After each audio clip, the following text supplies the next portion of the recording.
Translated from the Chinese, Taisho Volume 14.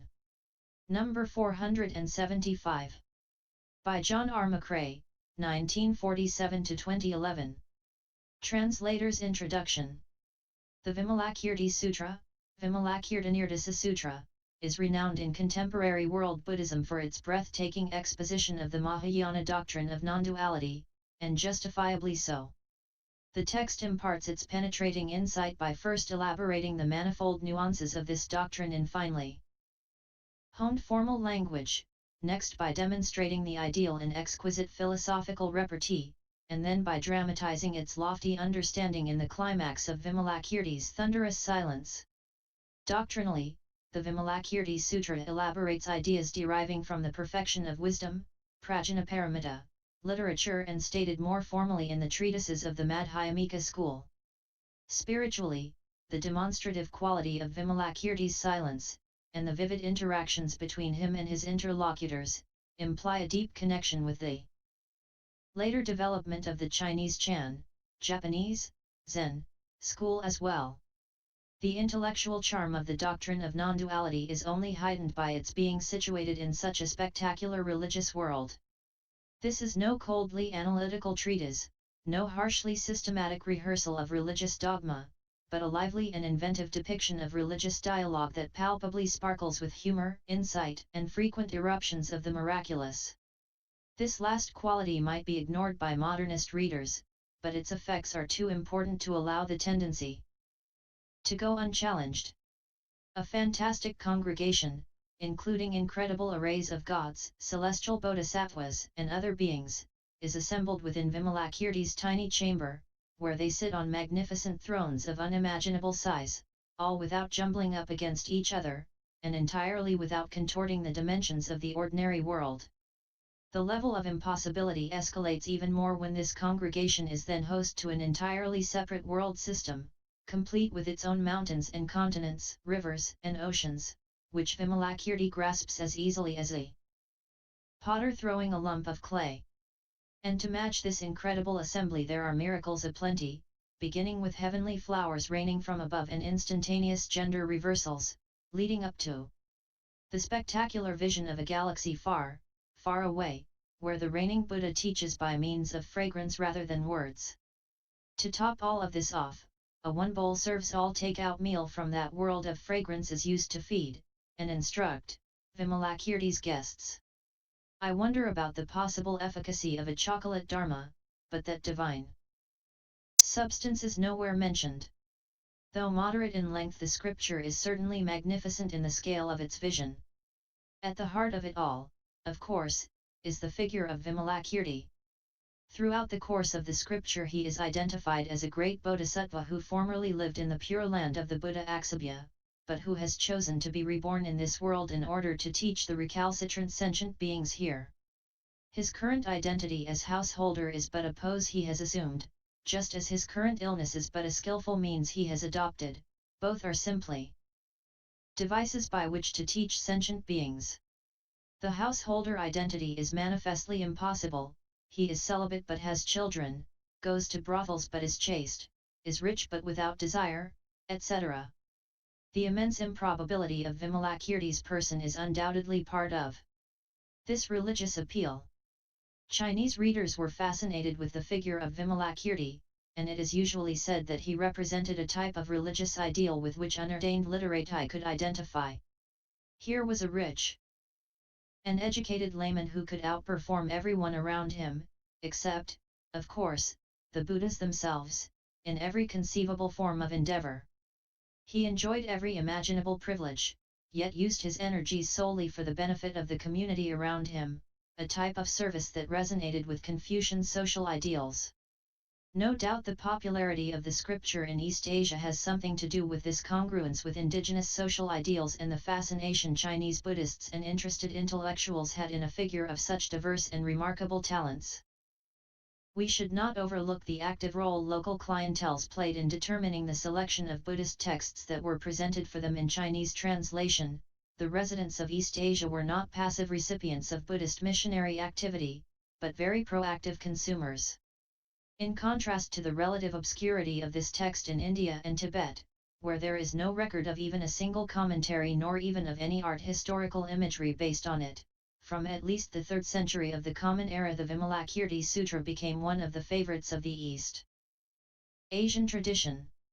There are over 1,500 depictions of Vimalakirti and Manjusri in dialogue.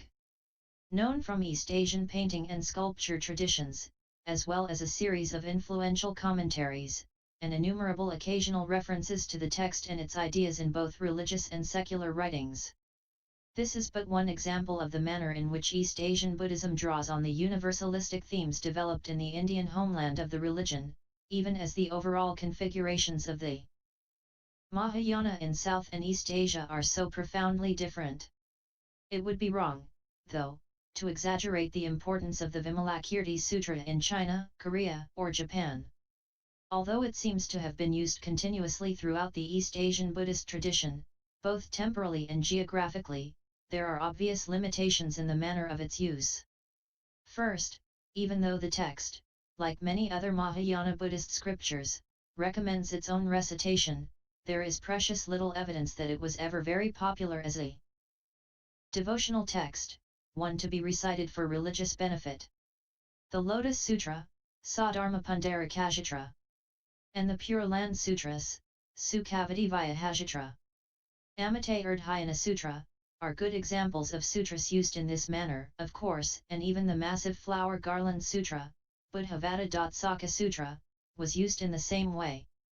Second, the Vimalakirti Sutra never became the basis for a doctrinal tradition of its own, unlike the other scriptures just mentioned, which were used as scriptural bases of the Tiantai, Korean, ch.ntae, Japanese, Tente, Pure Land, and Hawaiian, Wa.M, Kigon, schools. It is not merely that no independent Vimalakirti school ever developed, the text is frequently mentioned as one of a number of important Mahayana texts, but it tends to be listed in the middle of the pack, as it were. It was used occasionally for healing purposes in medieval China and Japan, though not as often as other scriptures. No matter what the time period, readers, both those who read for content and those who recite for religious value, tend to perceive their texts in idiosyncratic ways. One wonders if the medieval Chinese really noticed, for example, that the goal of all of Vimalakirti's efforts was not to create other enlightened lay people like himself but to inspire his listeners to become monastics and embark on the bodhisattva path. Although accomplished bodhisattvas might choose to be reborn as lay people, or as beings of virtually any identity, the text indicates on numerous occasions that the best response to hearing and understanding its doctrine of inconceivable liberation was to leave home to become a monk and undertake training in the grandiose vocation of the bodhisattva. Vimalakirti's job description, in fact, even included the inspiration of some of his following to dedicate themselves to the goal of achieving Hinayana enlightenment.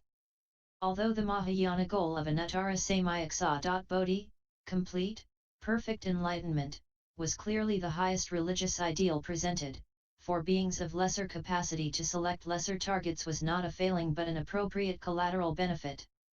Not only does the Vimalakirti Sutra not share in the one vehicle teaching of the Lotus Sutra, in which all Buddhist practitioners are destined for perfect Buddhahood, there is also no explicit hint of any recommendation that one should dedicate lifetimes of training to achieving the status of an enlightened layperson.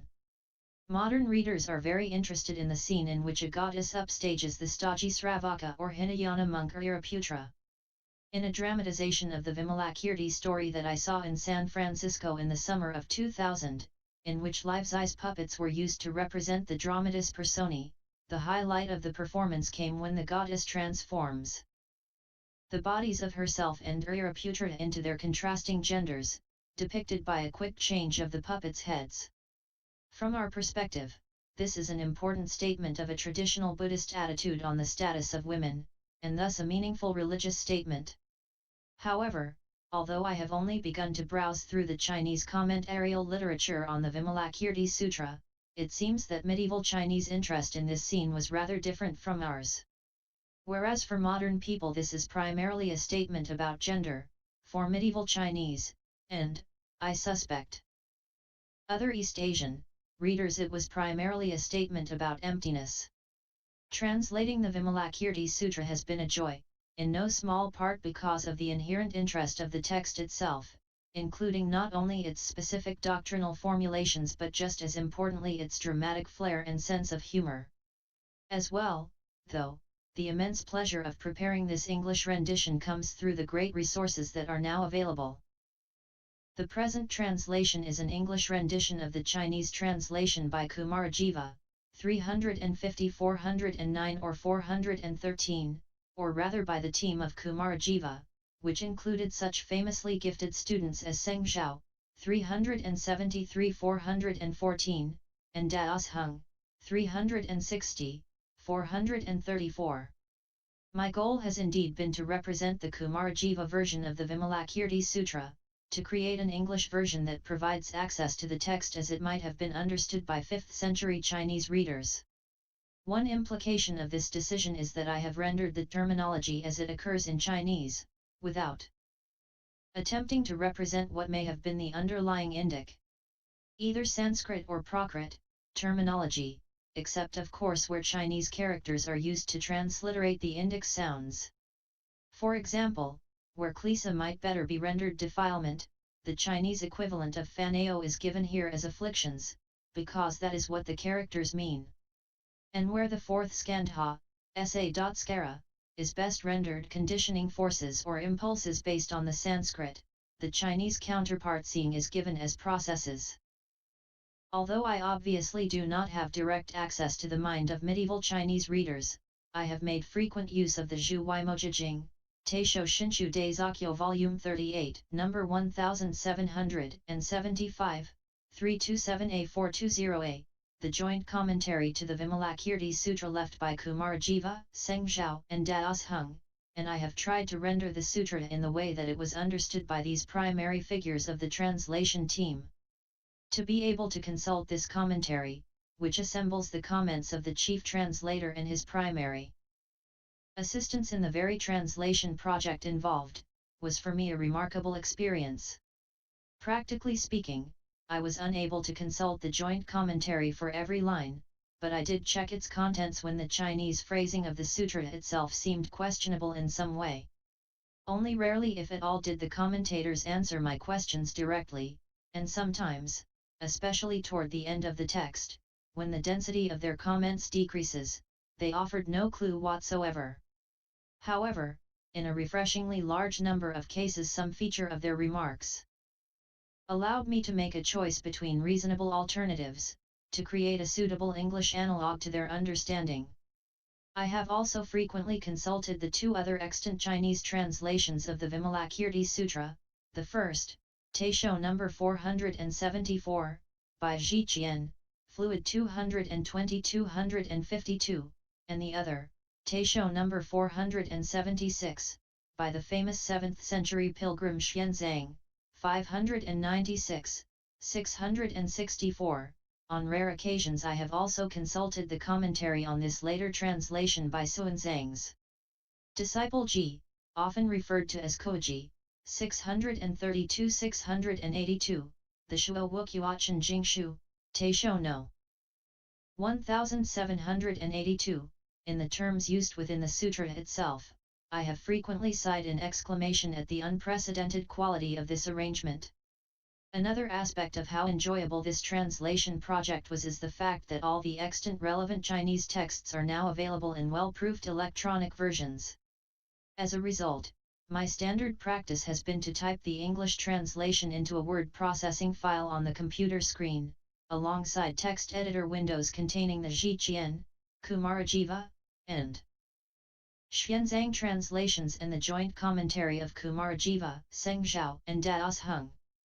A simple search utility has allowed me to look for parallel usages in other Buddhist canonical sources when desired.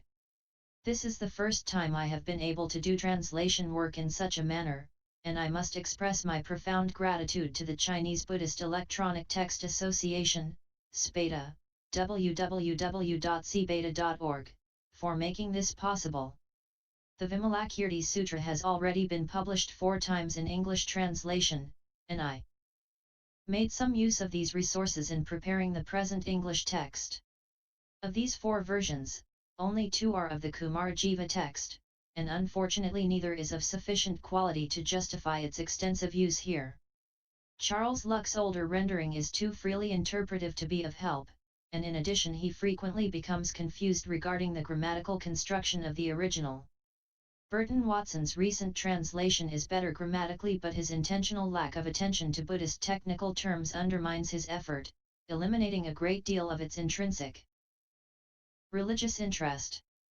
Robert Thimon's translation of the Tibetan version of the Vimalakirti Sutra is a very creditable rendition of that text, but there are enough differences between it and Kumarajiva's Chinese version to make extensive use inappropriate here. I have therefore relied primarily on Etienne Lamotte's translation from the Tibetan, even though it sometimes regularizes the text, i.e., adverts to standard Indian Buddhist usages, in ways that the Thurman rendition does not. To be precise, I have used the English translation of Lamotte's work done by Sarah Boyne, London, Poly. Text Society, 1976, which sometimes renders scriptural passages more in line with Lamotte's reconstructed Sanskrit than his translation of the Tibetan.